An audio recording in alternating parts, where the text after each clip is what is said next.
L'envers de l'affaire. Plongé au cœur de la mécanique du crime.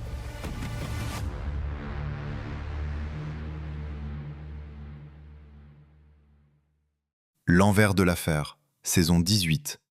Le dernier voyage du paquebot maudit.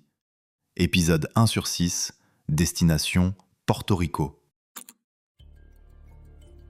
Le soleil écrase les Caraïbes. À Porto Rico, la mer est d'un bleu presque irréel. Les brochures touristiques montrent des plages de sable blanc, des hôtels luxueux et des voiliers glissant sous les palmiers. Pourtant, derrière cette image parfaite existe un autre monde. Un monde de métal rouillé, de grues gigantesques et de carcasses de navires attendant leur dernière heure. Ici, les bateaux viennent mourir. Dans les chantiers de démolition maritime, les coques éventrées s'alignent au bord de l'eau. Certaines ont traversé les océans pendant 40 ans. D'autres ont transporté des milliers de passagers. Toutes terminent de la même manière, découpées au chalumeau, morceau par morceau, avant d'être revendues au poids de l'acier. En ce début d'année 2013, les responsables du chantier attendent un nouveau géant. Le Lyubov Orlova. Son nom n'évoque rien pour la plupart des ouvriers. Sur les documents administratifs, il n'est plus qu'un navire destiné à la casse. Une coque vieillissante achetée pour sa valeur métallique. Une opération industrielle parmi d'autres. Pourtant, ce bateau possède une histoire. Construit en pleine guerre froide, il a navigué dans les glaces de l'Antarctique. Il a transporté des explorateurs, des scientifiques et des voyageurs fascinés par les régions polaires. Pendant des décennies, il a survécu aux tempêtes, aux icebergs et même à l'effondrement de l'Union soviétique. Mais désormais, tout cela semble terminé. Son ultime voyage est programmé. Direction les Caraïbes, direction le chalumeau, direction l'oubli. Dans les bureaux du port, personne ne s'intéresse vraiment à son passé. Ce qui compte, c'est son arrivée. Les horaires sont vérifiés, les équipes sont prêtes, les procédures sont en place. Quelque part dans l'Atlantique Nord, un remorqueur américain est censé le tirer jusqu'ici. Une opération simple, du moins en apparence. Car à plus de 3000 km de Porto Rico, l'océan prépare déjà autre chose. Là-haut, au large de Terre-Neuve, l'hiver règne encore. Les vagues frappent comme des murs. Le vent balaie la mer grise. Rien à voir avec les eaux turquoises des Caraïbes. Mais à Porto Rico, personne ne le sait encore. La journée continue. Les grues déplacent leurs charges. Les chalumeaux projettent des gerbes d'étincelles.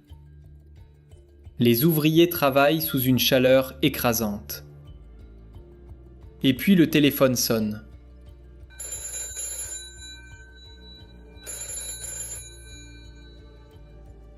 Au début, personne n'y prête attention. Dans un port, les appels sont permanents. Des dizaines chaque jour. Arrivée, départ, formalité, retard. Mais cette fois, quelque chose est différent. L'homme qui décroche écoute sans parler. Son regard change légèrement. À l'autre bout de la ligne, une voix venue du Canada s'exprime avec un léger accent québécois. Une voix calme, fatiguée, professionnelle. Capitainerie de San Juan, ici le Canada. Le Lyubov Orlova viendra pas. On a perdu le remorquage au large de Terre-Neuve. Silence. Quelques secondes passent. Personne dans la pièce ne mesure encore la portée de cette annonce. Après tout, un remorquage peut être interrompu. Une tempête peut provoquer un retard.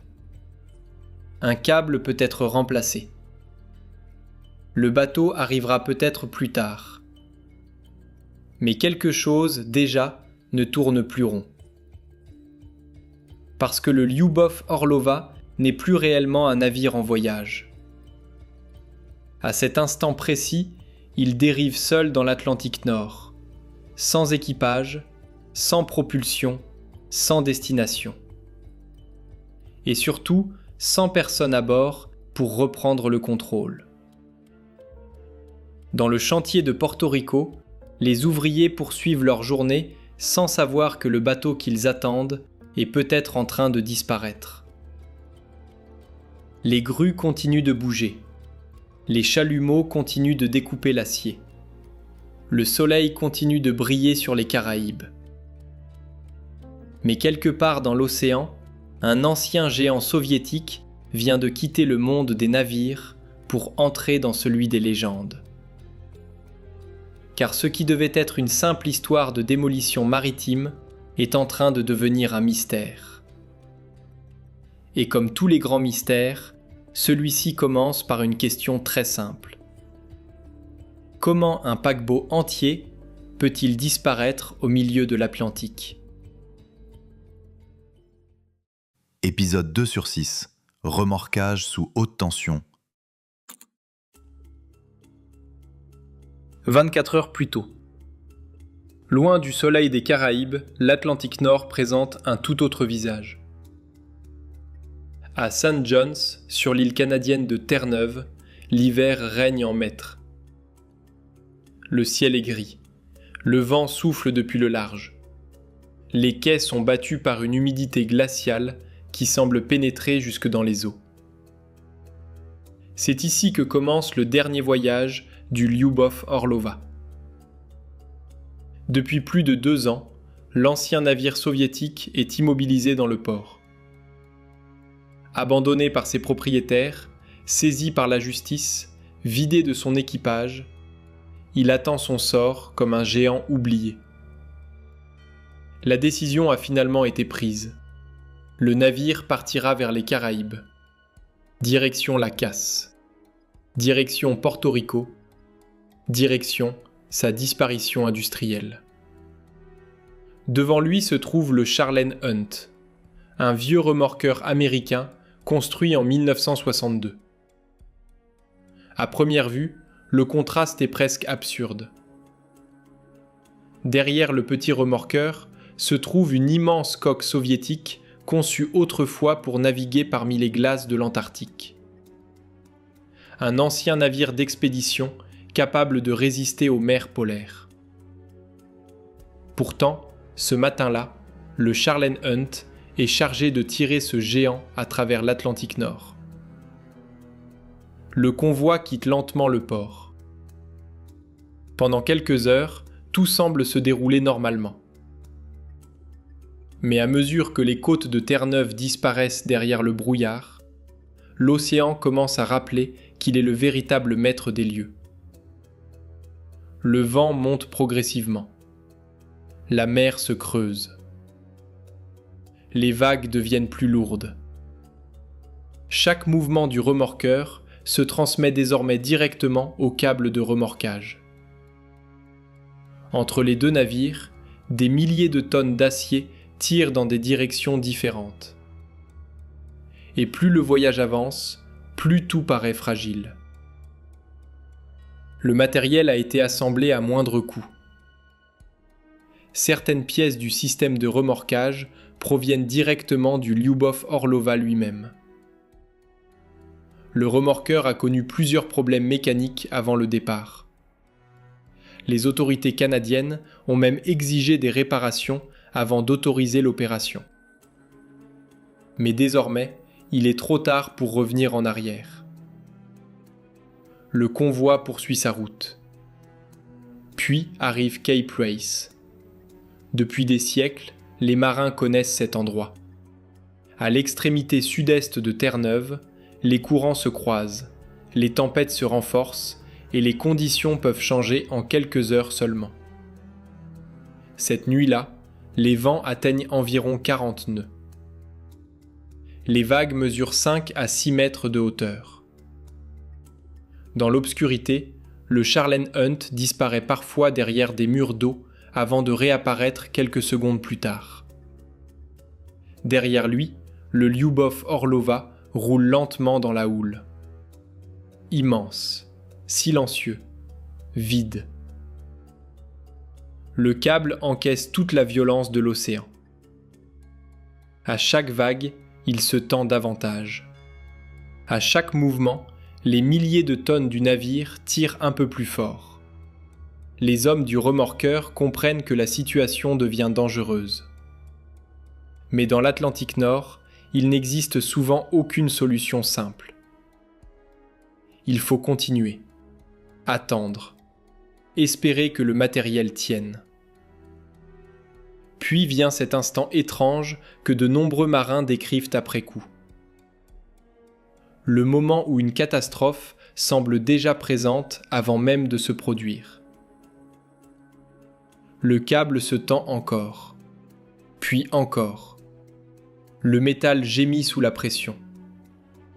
Le Lyubov Orlova disparaît derrière une vague, réapparaît, disparaît de nouveau. Et soudain, tout s'arrête. Pas d'explosion, pas de scène spectaculaire. Simplement une rupture, brutale, définitive.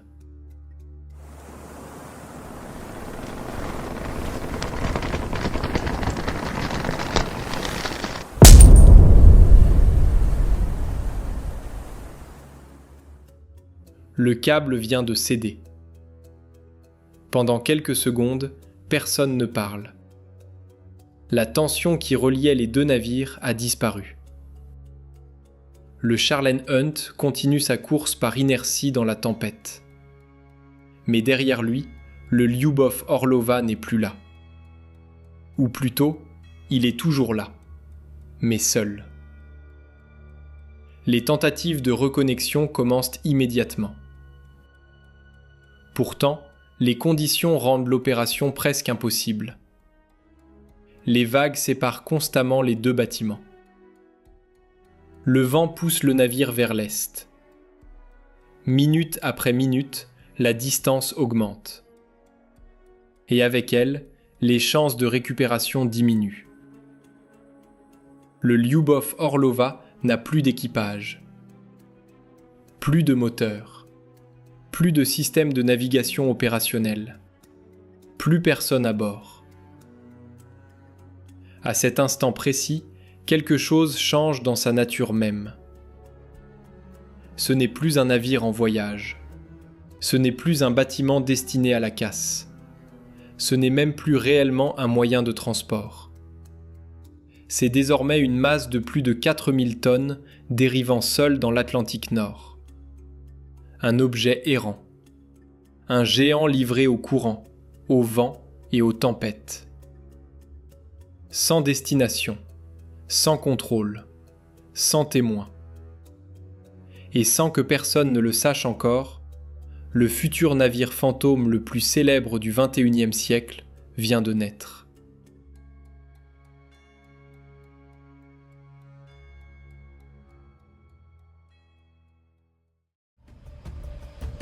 L'envers de l'affaire. Plongé au cœur de la mécanique du crime.